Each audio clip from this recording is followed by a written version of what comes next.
भदनपुर शहर से कुछ ही दूर दीनानगर नाम का एक गांव था। उस गांव में मोहन नाम का एक ग्वाला रहता था जो हर सुबह शहर दूध बेचने जाया करता था। मोहन, तुम बहुत अच्छा दूध बेचते हो, एकदम ताजा। जहाँ शहर में तो सब माल नकली है, दूध में पाउडर मिलाते हैं, एक तुम ही हो जो शुद्ध दूध देते हो मोहन। जी साहब, मैं तो एक छोटा सा ग्वाला हूँ और ईमानदारी का ही व्यापार करता हूँ, उसी का खाता हूँ। भदनपुर में केवल एक ही डेयरी थी, बजरंग डेयरी, लेकिन वह मिलावटी और अशुद्ध दूध देता था। मगर कोई और चारा ना होने के कारण लोगों को उसी का दूध, दही, पनीर व अन्य दूध से बने सामान खरीदना पड़ता। अरे बजरंग भैया, जरा 1 किलो दूध तो देना। बजरंग ने एक पैकेट निकालकर औरत को थमा दिया। अरे इसका वजन तो करो, और कल का दूध तो उबालते ही आधा हो गया था। वजन करके ही रखा है, पूरा 1 लीटर है, लेना है तो लो, नहीं तो आगे बढ़ो। औरत मजबूर होकर वो दूध ले लेती है और निराश होकर चली जाती है। कुछ दिन बीत जाते हैं। शहर के लोगों को मोहन दूध वाले के बारे में पता चलता है और धीरे धीरे लोग उसी से दूध लेना शुरू कर देते हैं। ले लो दूध, ले लो। अरे मोहन, रुको तो, जरा 1 लीटर दूध देते जाओ। वाह मोहन, तुम्हारा दूध तो एकदम शुद्ध नजर आ रहा है। बिल्कुल, अभी ताजा ताजा भैंस का दूध लगा कर आया हूँ गाँव से। तभी दूसरी महिला भी वहाँ पहुँच जाती है। अरे मोहन भैया, मुझे आज 2 लीटर दूध देना, आज खीर बनानी है। जी लीजिए, खीर के लिए मैं आपको गाय का दूध दे देता हूँ, भाव बिल्कुल बराबर है। धीरे धीरे मोहन दूध वाले की पर चढ़कर गांव की ओर रवाना हो जाता है, लेकिन उसका पीछा बजरंग भी कर रहा था। शाम ढलने के साथ ही मोहन अपने गांव पहुंच जाता है और अपने घर के सामने साइकिल खड़ी करता है तो दूध के डिब्बे लेकर अपने घर के अंदर जाता है। अरे भाग्यवान, सुनती हो, जरा 1 गिलास पानी तो ले आना। जी अभी लाई। मोहन पानी पीता है। तो कैसा गया आज का व्यापार? सारा दूध बिक गया ना? भगवान का शुक्र है, आज भी सारा दूध बिक गया। उससे भी ज्यादा शहर के लोगों को अब मुझ पर भरोसा है। उससे कीमती चीज और कुछ नहीं हो सकती। ईमानदारी की बुनियाद पर बना व्यापार ही हमेशा हम जैसे गरीबों का साथ देता है। बजरंग एक जगह छुपकर दोनों की बातें सुन रहा होता है। अरे बेटा, ऐसा मजा चखाऊंगा, सारा व्यापार भूल जाएगा। अगली सुबह जब मोहन साइकिल में दूध के डिब्बे टांग रहा होता है, तभी वो देखता है कि उसकी साइकिल के दोनों पहियों की हवा निकली हुई है। अरे भाग्यवान, सुनती हो, जरा इधर आओ। सुनीता दौड़ी दौड़ी आती है। जी क्या हुआ? अरे ये देखो, दोनों पहिए पंचर हो गए हैं। अब भला मैं कैसे शहर दूध बेचने जाऊं? हे भगवान, ये तो बहुत बुरा हुआ। आप एक काम करिए, आज घर में ही रुक जाइए और साइकिल बनवा लीजिए। तू रामू को कहना साइकिल बनवा देगा, मैं पैदल ही शहर जाऊंगा।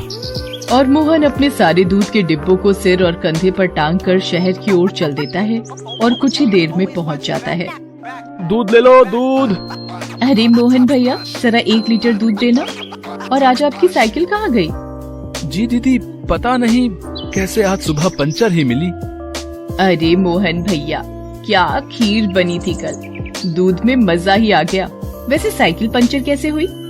जी दीदी, पता नहीं कैसे हुआ, कल रात तक तो ठीक थी, लेकिन आज सुबह उठकर देखा तो साइकिल पंचर मिली। अच्छा, अब मैं चलता हूँ, नहीं तो लौटते लौटते काफी देर हो जाएगी।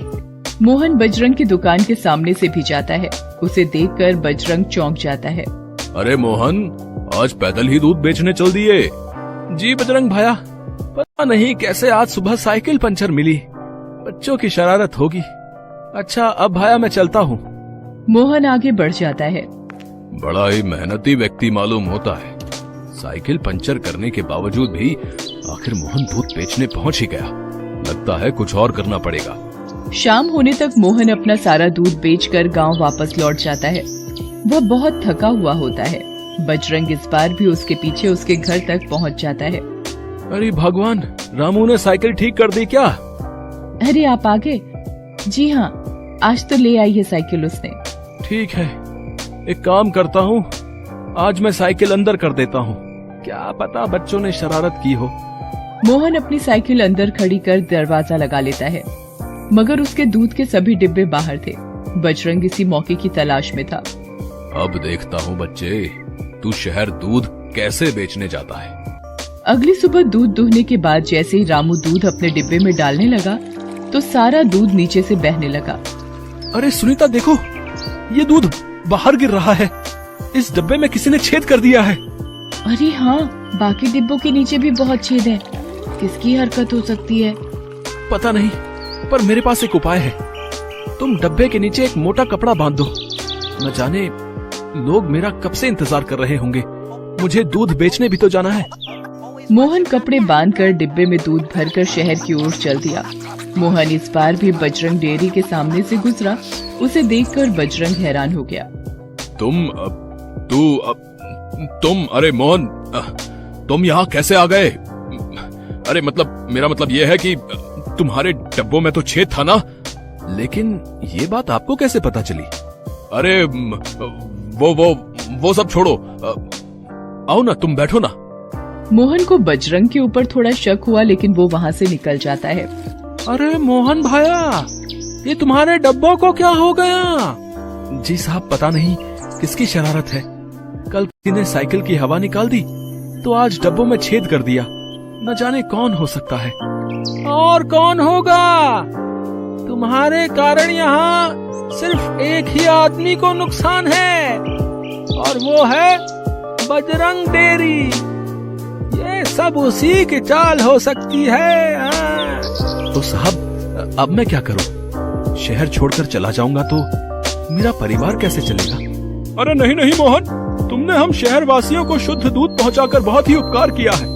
अब हमारा भी तो फर्ज बनता है कि हम तुम्हारी मदद करें। तुम उसकी चिंता मत करो, मेरे पास एक उपाय है, सुनो। वो आदमी मोहन के कान में उपाय बताता है। मोहन सुनकर राजी हो जाता है।